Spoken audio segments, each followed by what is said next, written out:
The Bar, Harp on Sports, the podcast, Harp on Sports, the Bar Media, Audio, Radio Network. Follow, share, like, subscribe. You know the drill at Harp on Sports on all your social media platforms. Harp on Sports YouTube page, Harp on Sports YouTube channel. What a show we have for you. In the Mick of time, of course, Phil Mickelson winning the PGA Championship. 5 decades into his time on Earth. It's a remarkable, first guy ever to be Ulysses S. Grant and get it done. Can't wait to dive into that. No Mas, all the no-hitters in baseball.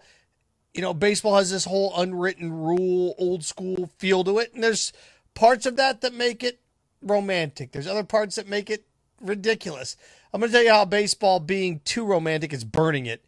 And the Tebow show, his criticism starts to flow in on Urban Meyer about bringing Tim Tebow in to be a member of the Jaguars, even though he signed for as little as he probably could have signed for.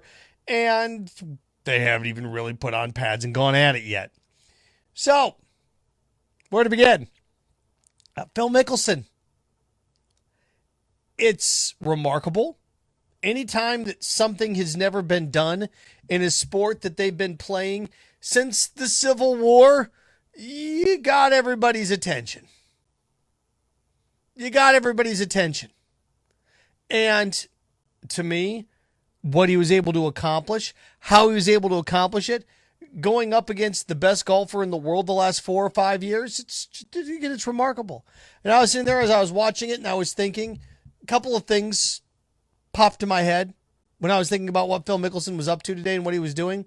And it was this, that all-time greats won't be great all the time, but they can be great for a moment in time.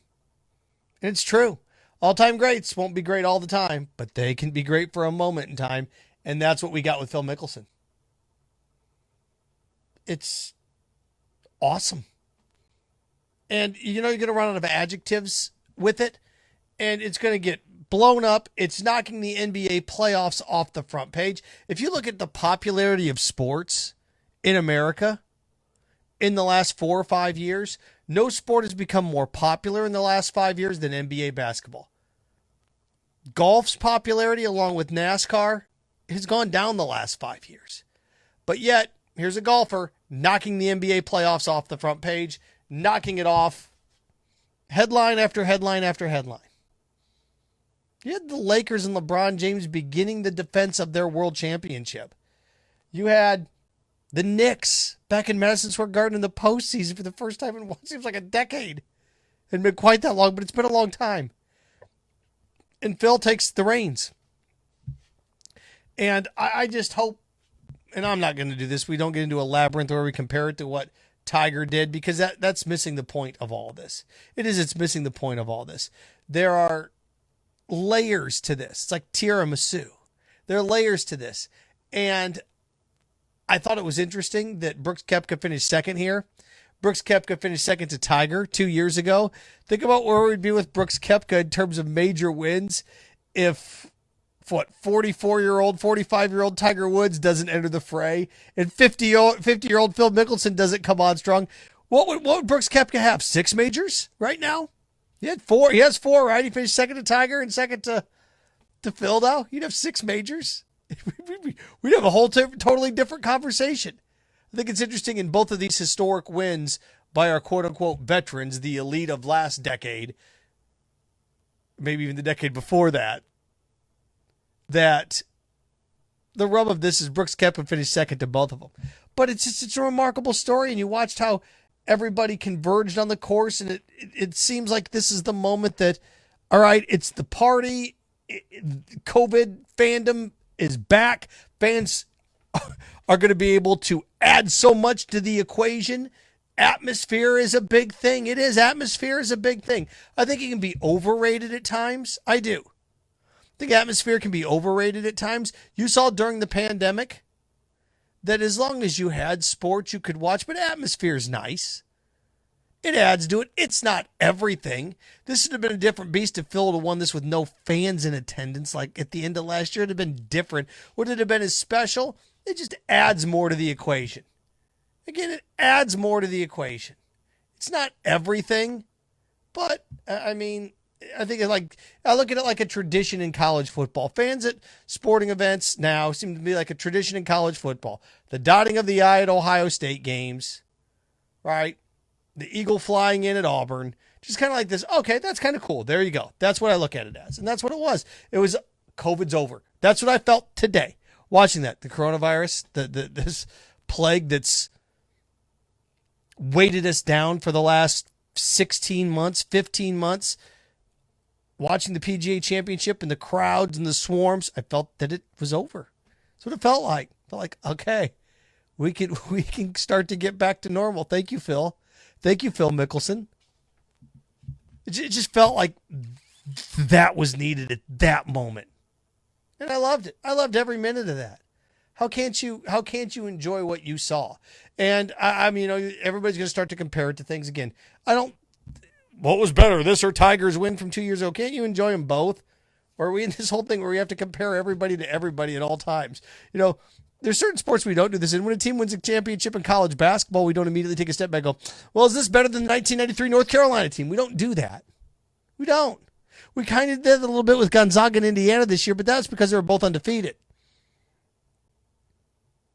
I look at this as totally different than Tigers. Totally different than Tigers. Tiger was winning up to his. This is totally different. Phil missed 5 cuts in a row? When's the last time Phil finished in the top 10 of a major? Timmy says, well, what Tiger did was more remarkable. Not even close. This is so much better.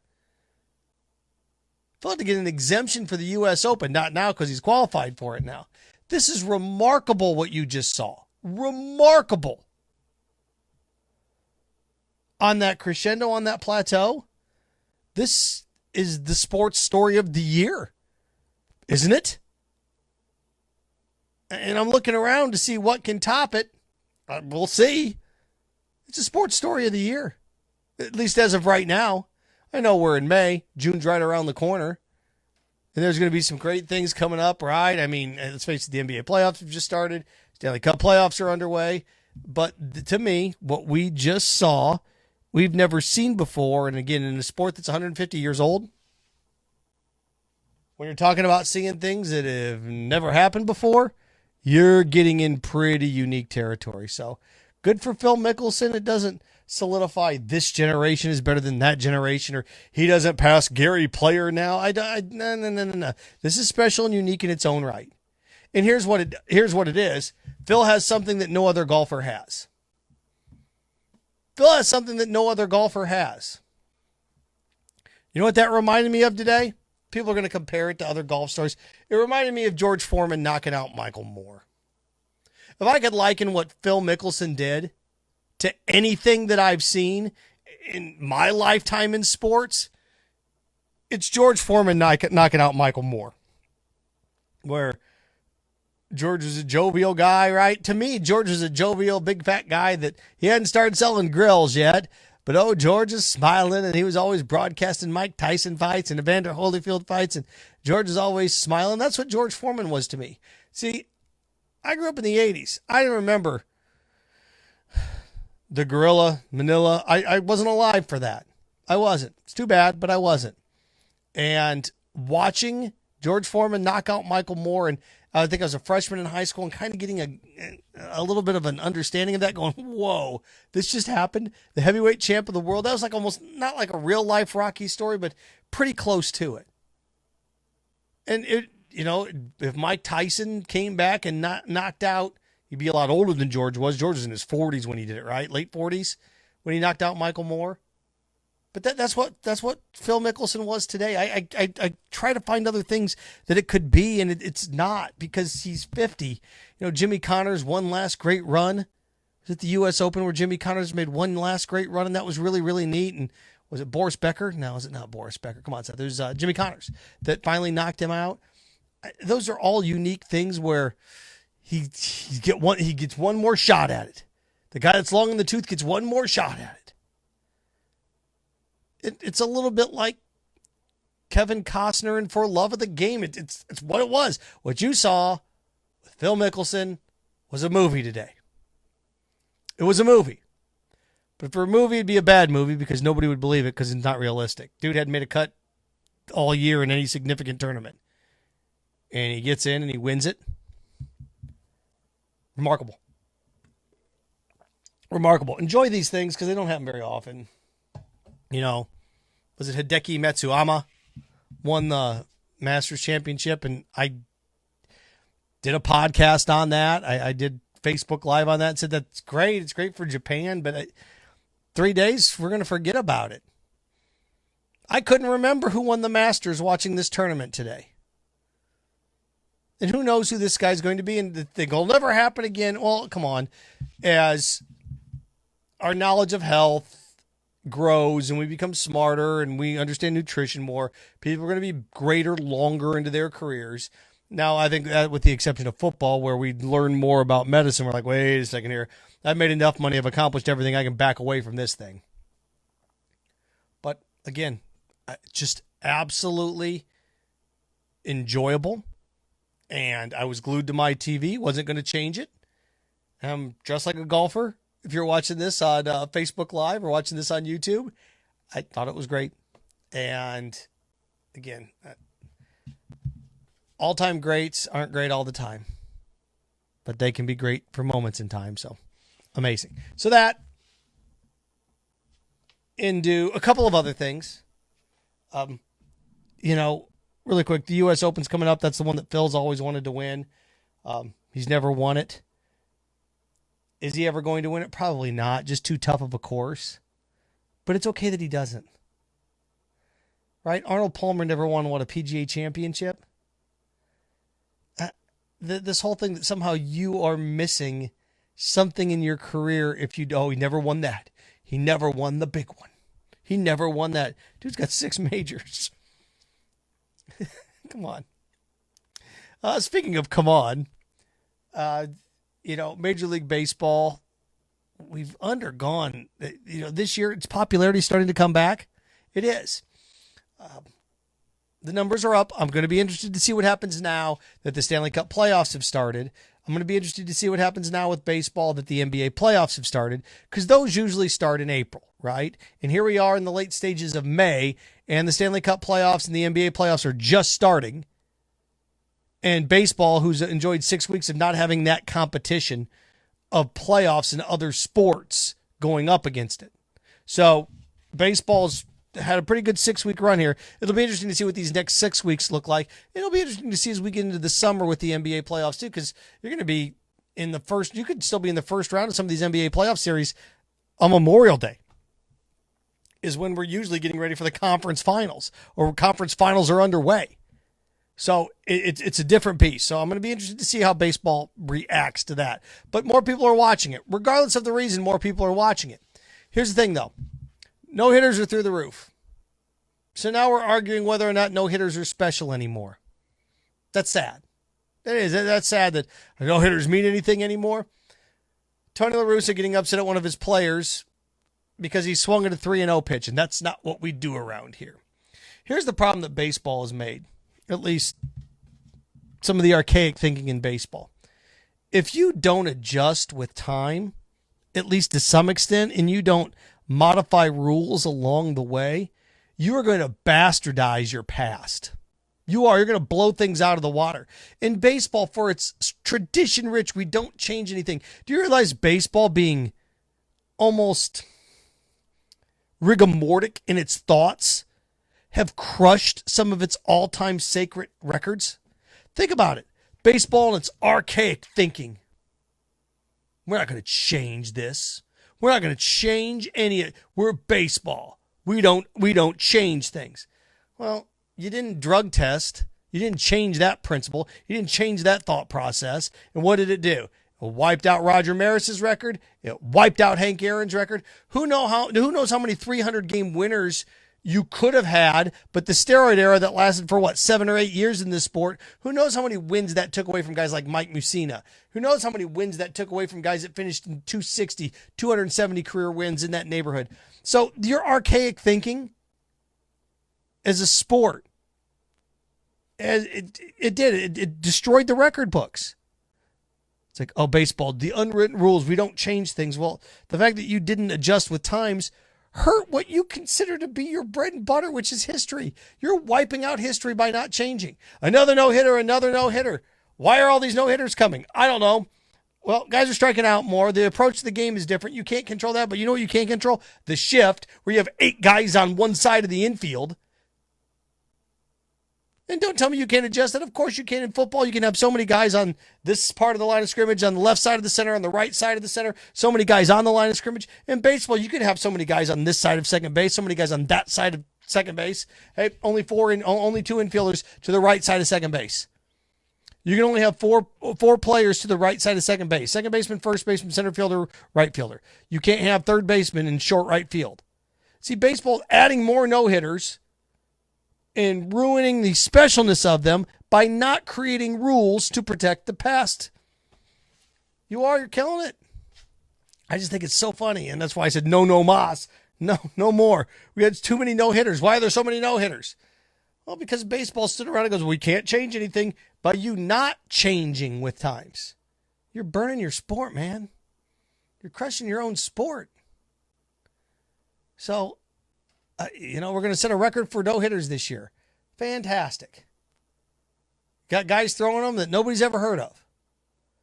And when a no-hitter takes place, and it's not even one of the top 8 stories of the night, you used to cut in to whatever program was on ESPN we take you live to. And I remember this. As a kid, we take you live to Arlington, where Nolan Ryan's working on his 5th no-hitter with the Texas Rangers, or his 5th no-hitter, 6th no-hitter of his career with the Texas Rangers. At the 8th, when he got within 6 outs, they went to Arlington. And there's 42-year-old Nolan Ryan on the bump. It was awesome. No, that has to do with coverage maps and how things have changed a little bit in regional television. I understand that completely. But the uniqueness and specialness is wearing off because you didn't take a step back and make some adjustments.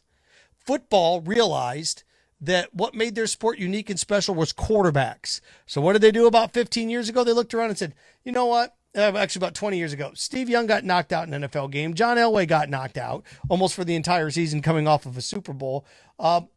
Players are getting hurt left. Drew Bledsoe got knocked out. You had MVPs. There's one point in the league, I think it was 2000? 99 or 2000. Every quarterback that made the Pro Bowl the year before wasn't playing by week 10 because they were hurt. And the NFL said, wait a second here. We got to do something to protect these guys. So what did they do? You get anywhere near them, they threw a flag. You got hit, threw a flag. Oh, you're wearing skirts. You made this sport. It's for pansies. Never been more popular. Never been more popular.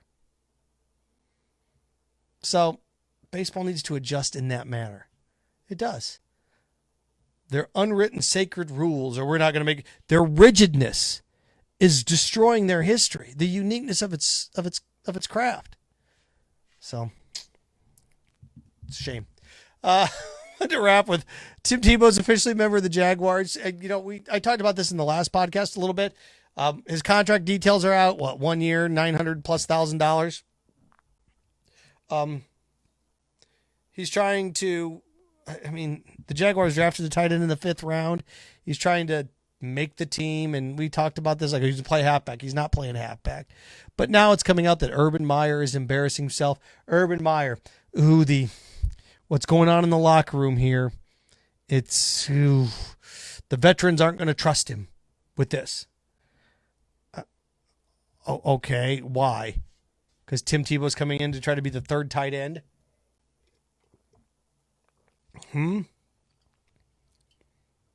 Did the Patriots not trust Bill Belichick? They brought him in. Didn't work. Rex Ryan brought him in to the Jets. It didn't work. You can try it. If it doesn't work, it doesn't work. He's going to get cut. So this whole thing, the veterans in the locker room. What veterans? Who are the veterans in the Jet? That's the Jet. He's going to lose the respect to the veterans of the Jaguars. Who? That team's like 26 years old. What veterans are they going to lose in that locker room? What veterans worth anything are they going to lose in that locker room? Huh? Seriously, who's the oldest guy in that locker room? 27 years old? 28 years old? Quarterback's a rookie, running back's a rookie. The other running back's in his first or second year.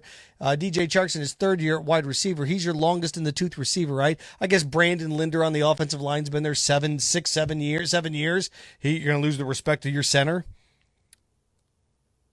Here's the thing when it comes to professional football like that, right? In professional sports, losing locker rooms, this is something that people like to see. It doesn't happen. It doesn't. Pros are pros and they do what they do. Did Tom Brady almost lose the locker room in Tampa? Remember when he was ripping his offensive lineman? He forgot what down it was. Overreacting to this stuff. Well, Urban Meyer's lost the respect of the locker room by bringing Tim Tebow in. After 2 practices? What? Again, if he's good enough to make the team, he's going to make it. If he's not, he's not. That's the thing about the NFL. You can't dress 175 people. It's not like college where you can have 100 people walking around. You can have 53 and 10 are on the practice squad. You're not going to have enough people. So it's not one of these luxuries where you can keep a bunch of people around. It doesn't work that way. Like football, you have so many scholarships you can give out. So this whole Tebow sign for the minimum, or at least under $1 million, $900,000+. If he makes a team, he gets it. If he doesn't, he doesn't. This is sold a bunch of jerseys. Okay, this is just a publicity stunt. Who cares if it is? Taking a worthy roster spot away from somebody. What, the 90th best player on the team? The 90th best player? Oh, God. Oh, no. Not number 90. Not the 90th best player. How will the team survive? So there you go. Little Phil Mickelson, Mick of time. What an amazing day for Phil Mickelson. An amazing day for sports. No Moss, his baseball needs to figure some things out. A little Tebow show for you as well. So there you go. Remember, like, follow, share, subscribe at Harp on Sports Twitter, at Harp on Sports Instagram, harponsports.com, Harp on Sports Facebook page, Harp on Sports the YouTube page as well. So there you go. Remember, stay clean, stay focused, stay strong. Frankenstein. Have fun with your friends.